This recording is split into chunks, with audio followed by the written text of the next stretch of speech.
बच्चों, आज हम पढ़ेंगे अपनी पाठ्यपुस्तक क्षितिज भाग 1 के गद्य खंड का दूसरा पाठ, जिसका नाम है लहासा की ओर। आज हम इस पाठ का सार पढ़ेंगे, तो चलिए शुरू करते हैं।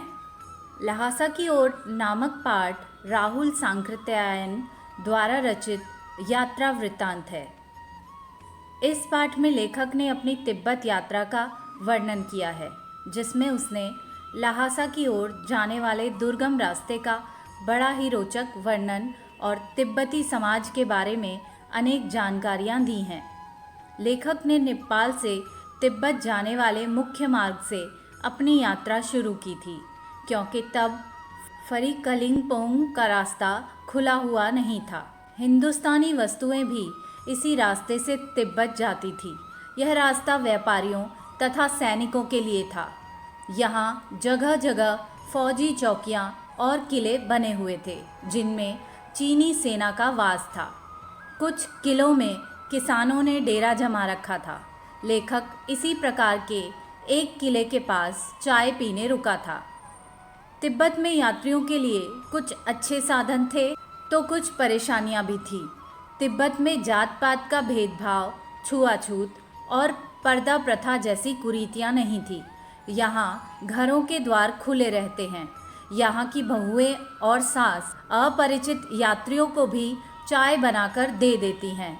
उनके घरों में चाहे तो यात्री अपनी चाय खुद भी बना सकते हैं। उस परित्यक्त चीनी किले से लेखक जब चाय पीकर चलने लगा तो राहदारी मांगने वाले व्यक्ति को उसने 2 चिटें दे दी। थोनला के आखिरी गांव में लेखक को अपने मित्र सुमति के जान पहचान के लोग मिल जाने के कारण ठहरने की अच्छी व्यवस्था हो गई। 5 साल बाद भद्र यात्री के वेश में घोड़े पर सवार होकर आया था। तब उसे जगह नहीं मिली। एक गरीब के झोपड़े में रात व्यतीत की। लेखक को 16-17 हजार फीट ऊंचाई पर की खतरनाक जगह डांडे पार करनी थी। उसके आसपास अन्य कोई गांव नहीं था। नदियों के मोड़ और पहाड़ों के कोनों के कारण दूर दूर तक कोई आदमी दिखाई नहीं देता था। वहां तो किसी की हत्या पर भी पुलिस या खुफिया विभाग कोई चिंता नहीं करता। डाकुओं के लिए यह जगह अत्यंत सुरक्षित थी। डाकू आदमी को पहले मारकर फिर बाद में माल लूटते थे। यहाँ हथियार का कानून नहीं था, इसलिए लोग सरेआम हथियार लेकर घूमते थे।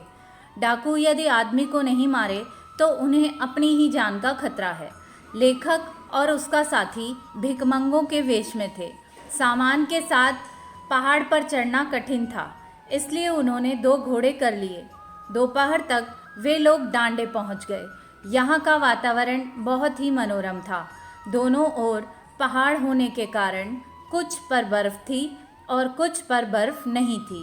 ऊंचे स्थान पर देवता के स्थान को पत्थरों, सींगों और कपड़ों से सजाया गया था।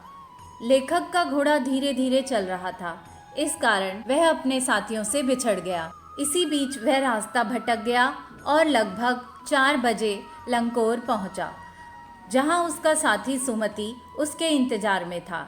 सुमति गुस्से में था, परंतु सारी बातें जानकर उसका गुस्सा शांत हो गया। लंकोर में वह अच्छी जगह रुके। यहाँ उन्हें खाने में सत्तू और चाय तथा रात में गर्मा गर्म थुपका मिला। अब तिंड्री के विशाल मैदान में वे लोग पहुँच गए। चारों ओर मैदान होने के कारण यह स्थान टापू जैसा दिखाई दे रहा था।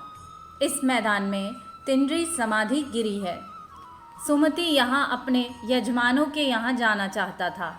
बोध गया के गंडे खत्म होने पर वे लाल कपड़े का गंडा बनाकर बांट देते थे। लेखक ने ऐसा करने से उन्हें रोका। भारवाहक न मिलने के कारण लेखक को अपना सामान स्वयं ढोना पड़ा। तिब्बत की कड़ी धूप से गर्मी लग रही थी। सुमति अपने यजमानों से मिलने के लिए शेकर विहार जाना चाह रहे थे। तिब्बत की जमीन जागीरदारों में बटी है और जिसका ज़्यादातर हिस्सा मठों के पास है। जागीरदार मजदूरों से बेगार लेते हैं। खेती की देखभाल भिक्षुक करते हैं, जो राजा से कम नहीं होते। शेखर की खेती के मुखिया लेखक से मिले। वहाँ एक सुंदर मंदिर में कुंजर की हस्तलिखित 103 पोथियाँ रखी थी। प्रत्येक पोथी का वजन 15 सेर था। सुमति अपने यजमानों के पास चला गया। तिंडरी गांव नज़दीक था। भिक्षु नमसे से विदा लेकर लेखक वहाँ से चल पड़ा।